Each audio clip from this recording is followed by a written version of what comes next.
नमस्कार दर्शक बंधु। तो दर्शक बंधु कौन थिला AK-47 तैयारी पछर कहानी पारिबे आपण माने एही वीडियो रे जानी। वीडियो को लाइक करंतु, चैनल को सब्सक्राइब करंतु। कहानी स्टार्ट होची द्वितीय विश्व युद्धरू। द्वितीय विश्व युद्ध रे मिखाइल क्लाशनिकोव थिले एक रशियन टैंक ड्राइवर एवं से एवं तांकर 5 जण क्रू मेंबर जाइतिले जर्मन्स को ऊपर आक्रमण करबाकू। अचानक एक जर्मन सोल्जर क्लाशनिकोव को टैंक को ऊपर एंटी टैंक मिसाइल द्वारा प्रहार कला, जहा फल रे क्लाशनिकोव को टैंक मध्य रे निया लागि गला, जहा फल रे क्लाशनिकोव को गोटे बाई गोटे करी सबु क्रू मेंबर मृत्यु मुखर सम्मुखीन हेले एवं क्लाशनिकोव को जेबे आखि खोलिला से निजको एक हॉस्पिटल मध्य रे पाइले एवं से सेठारु जानिबाकू पाइतले कि Russian standard infantry rifle T अति खराब क्वालिटी रो।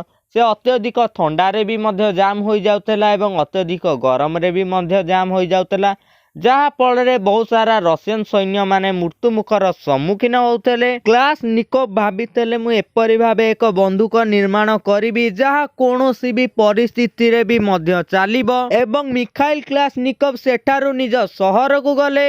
सेठारे से बंदूक निर्माण कार्यटी आरंभ कले। क्लाशनिकोव किछि मास मध्य रे एक लाइट मशीन गन एवं एक सेमी ऑटोमेटिक राइफल टी निर्माण कले। एही दुईटी राइफल को क्लाशनिकोव एक गन कंपटीशन को नेकी जाइतले। सेही गन कंपटीशन रे क्लाशनिकोव को राइफल टी भलो प्रदर्शन करि पारि नतला, जहा फल रे दुईटी जाक राइफल को रिजेक्ट करि दिया गला। निज भूल रु शिक्षा प्राप्त करी मिखाइल क्लाशनिकोव AK-46 नामक एक राइफल टी निर्माण कले एवं सेही राइफल को एक रशियन कमांडर सम्मुख रे प्रस्तुत कले। रशियन कमांडर को सेही राइफल टी अति उत्तम मानर लागितिला। कमांडर टी क्लाशनिकोव को एक प्रस्ताव देले कि एही बंदूकर गुली को आहुरी मध्य शक्तिशाली करंतु एवं एही बंदूकर ओजन को भी मध्य आहुरी हालुका करंतु। ई सब कथा ऊपर गुरुत्व देई AK-46 को मॉडिफाई करी AK-47 नामक एक राइफल टी निर्माण कले। AK-47 को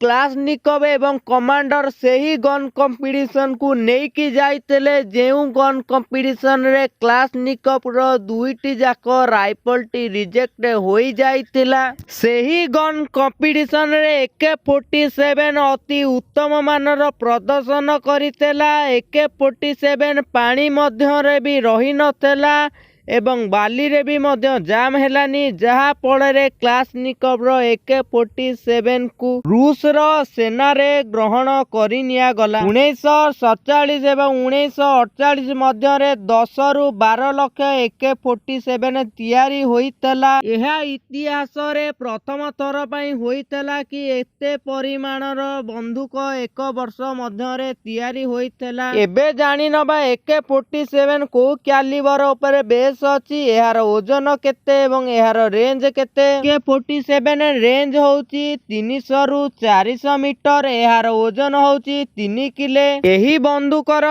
कैलिबर होउची 7.62। AK-47 रो टोटल लेंथ होउची 35 इंची, एहार बैरल लेंथ होउची 16 इंची। एबे जानि नबा AK-47 रो नाटी काहे कि AK-47 होइतला। ए रो अर्थ होउची ऑटोमेटिक, के रो अर्थ होउची क्लाशनिकोव, 47 रो अर्थ होउची काहे कि ना एही बंदूकटी 1947 मसिया रे तैयारी होइतला, जहा फल रे एही बंदूकर ना AK-47 होइतला। एही AK-47 को भारत एवं 106 देश निज सेना रे व्यवहृत करंती। क्लाशनिकोव AK-47 द्वारा निज जीवन रे गोटे भी टंका इनकम करि नतेले। से कहितेले कि देशर सेना पाई बंदूक निर्माण करिबा मो पाई तिला सौभाग्यर कथा एवं 2013 रे मिखाइल क्लाशनिकोव मृत्युवरण करितेले। सेही समय रे मिखाइल क्लाशनिकोव को बयस